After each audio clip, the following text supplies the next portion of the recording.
Dude is hot, intelligent, hardworking, and understands and recognizes problematic power dynamics. You marry that guy.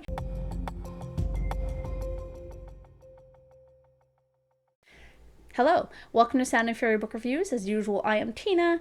Today I'm doing a book review of The Tyranny of Faith by Richard Swan. This is a fantasy book from Orbit that came out in 2023. It is the sequel to The Justice of Kings. In terms of the May the Force Read With You readathon that I'm doing this month, this book makes me complete a neutral ability prompt, which is battle meditation, read a 5-star prediction. This moves me up on the Sith Order to Sith Overlord, so that's very exciting. So one more step and I'm gonna take over the universe. Anyway, as you remember maybe from the first book when I reviewed it like 2 weeks ago, The Justice of Kings was my favorite book for April. So much so that I started listening to the audiobook of this one almost directly after finishing that book. And yes, I loved it just as much as the first one, so 5-star prediction, predicted accurately. It's kind of hard to review a second book in a series because, especially if it's following the same one person, it's kind of a rehash of the previous review, as we have the same characters, though with a few additional ones. But still, what is the book about? Of course, there are spoilers for book 1, but none for book 2 in this review. A justice work is never done.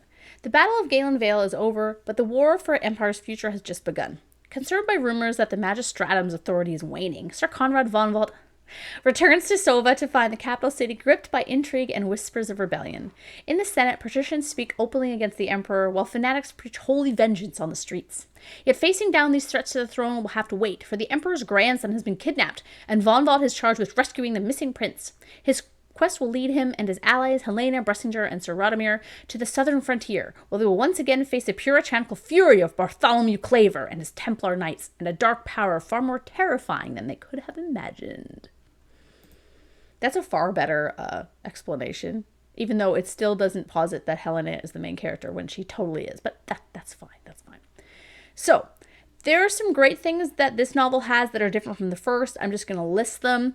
We have a real battle. We have battle nuns. We have a demon realm hell world place that I love.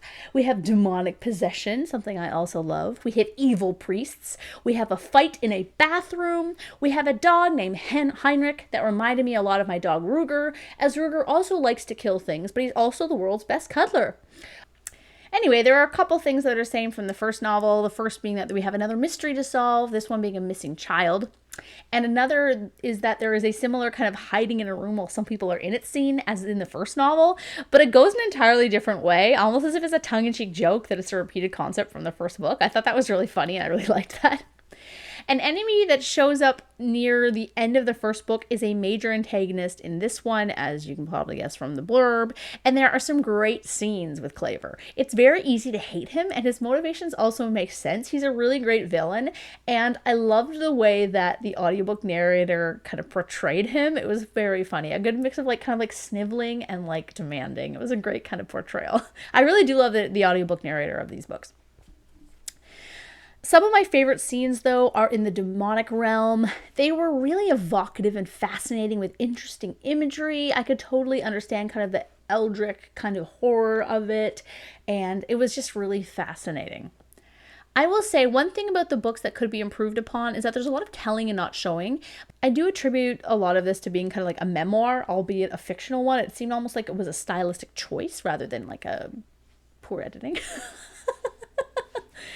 The characters are great, as with last time. Helena, Bressinger, and Radomir are consistent from the first book, and there is a great scene early on where they get annihilated together, just flat on drunk.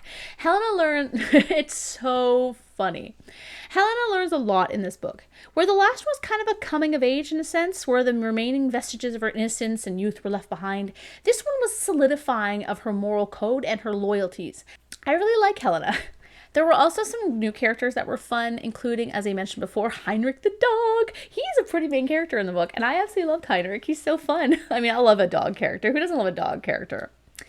And, of course, there's von Valt, of which I have a spoiler section devoted to him at the end of this video, because I can't really talk about him without giving some spoilers. So, Actually, I guess that's it. If you loved or at least enjoyed the first book, you will definitely like this one. So thanks for watching, and here comes a bit of spoiler fangirling about Von Vault. Oh my god, my book boyfriend is still incredibly hot.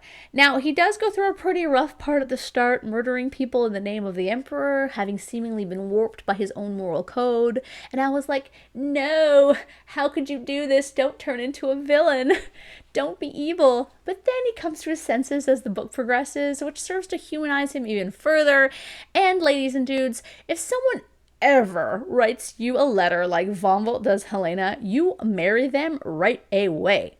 Dude is hot, intelligent, hardworking, and understands and recognizes problematic power dynamics. Again, you marry that guy. You marry him so hard. Yeah, so thanks for watching, and look forward to my review of the third book when it comes out, because I am definitely reading that ASAP. If it comes out soon, I don't even know. Anyway.